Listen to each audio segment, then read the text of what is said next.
Probably we have just found the best electric scooter on the market, which is the INMOTION S1. If you guys watched a lot of our videos, you may have noticed that our studio is located in a large city with a population of over 10 million permanent residents. The traffic here is always so heavy that vehicles usually are not the best way to get around. During these few weeks, we have been looking for the best lightweight transportation for urban travel. We finally targeted the electric scooters, and it seems that we just found the best electric scooter under $1,000 on the market, which is the INMOTION S1. The manufacturer INMOTION is a company working on the development of urban electric transportation for years, such as electric unicycles, e-bikes, and e-scooters. And their products can already be found on sale in electric transport online and offline stores in many countries. The INMOTION S1 is their latest electric scooter product, which is already available for shipping globally. So we think it's a good time to do a review for it and tell you the reason why we think it's likely the best e-scooter we've found on the market. Let's start with its appearance design. Compared to most e-scooters, the S1 scooter looks simpler and more integrated without any unnecessary components. The scooter body basically is dark gray with the INMOTION logo on the footrest painted in orange. And there are reflectors on both sides of front and rear wheels.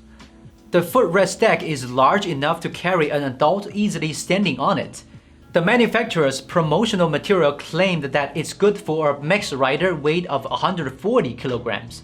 Well, my weight certainly is still not enough to test its maximum load weight, but obviously it's no problem to safely carry a 6-foot-tall rider or even a much bigger person.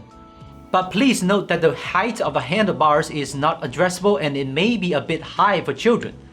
The S1 has pretty good water and dust resistance. Specifically, the body is rated IP55, the controller is rated IPX6, and the battery is rated at IPX7. But at the same time, you also have to make sure you keep using the dust plug to cover the charging ports. When the packaging arrives, you will still need to assemble it to start the first ride. The whole assembly process is pretty simple, which only took me 30 minutes. If you have never assembled an electric scooter like this before, it may take a little longer. Although the size of S1 is a little big, the good news is that scooter is foldable, and the weight of 24 kilograms seems to be easy for riders to carry it on the trunk of your cars. The speed of the S1 is by default limited to 25 kilometers per hour, but it's easy to unlock the speed limit up to max speed of 30 kilometers per hour. All you need to do is to pair the smartphone app with the scooter and go into the app, which now is available for both iPhones and Android phones.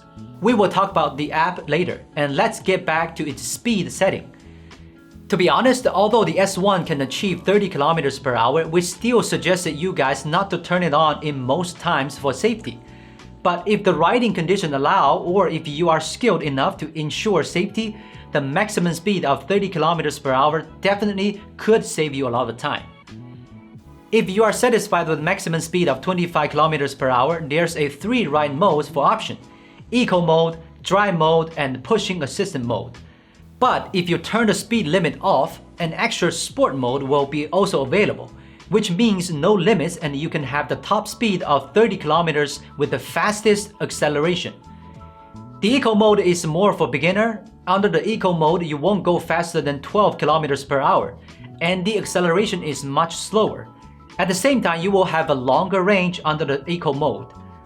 Compared to these two modes, I actually rode a lot of under the Drive mode for commuting. It allows me to achieve a top speed of 20 kilometers per hour and a relatively comfortable acceleration. As for Pushing Assistant mode, it's easier to let you push the scooter.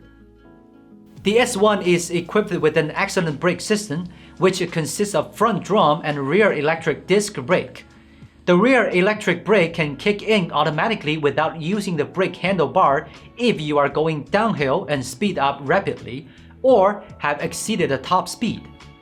The automatic braking feels good in most time but still require rider to get used to it the first few times. But anyway, it's a good design making the riding safe and user-friendly. Another great thing about S1 is the control panel with a large LED display on the handlebars. There's only one button for all the basic control, such as one click for turning the headlights on or off, double clicks for switching riding mode, and long press for power switch. Even for beginners, it's still easy to use and won't take much time to remember. And the throttle is also intuitive with thumb pushing during long distance riding. All the controls wouldn't cause much discomfort during long distance riding. One of the greatest design of the scooter is the road-facing LED light straps down both sides of the deck. They stay blue while riding, and the corresponding strap would automatically flash red when sensing that you are turning to the left or right. Now let's talk about the INMOTION app, where you can have full control to the scooter and check out all riding states such as power used and riding route. And you can also share anything interesting with other INMOTION product users, or read others' riding report at the Moments section. The S1 scooters claim the range on a full charge is 95 kilometers, which probably can be achieved under ideal road conditions and eco mode. But in my daily riding under the dry mode, the actual range was around 70 kilometers, which is still a good result for daily commute and urban travel. But please note that the actual ranges for riders could vary depends on riders' weight and the terrain. As for charging, there's a dual port for charging. With dual port charging, it took me around 3.5 hours to get the scooter fully charged, and charging time would have doubled if using single port charging. And another important information is that the 500-watt motor with the rear wheel drive can tackle hill climbs up to 30 degrees, so it won't be a good idea to try any steeper slopes. The S1 scooter's delightful spot in terms of usefulness is probably for people like us living in urban and suburban areas and meanwhile getting tired with parking and traffic jams. The S1 scooter has really decent performance with a great range for urban travel. And moreover, the app telling you everything about the scooter is definitely a plus. To some extent, it's almost perfect for medium to long distance commute. So if you also get excited with the e-scooter, we just put the link down below and you can check more information about it. So that's all about the INMOTION S1 scooter I want to share. Thank you for watching. This is Will from Gizmochina. See you soon.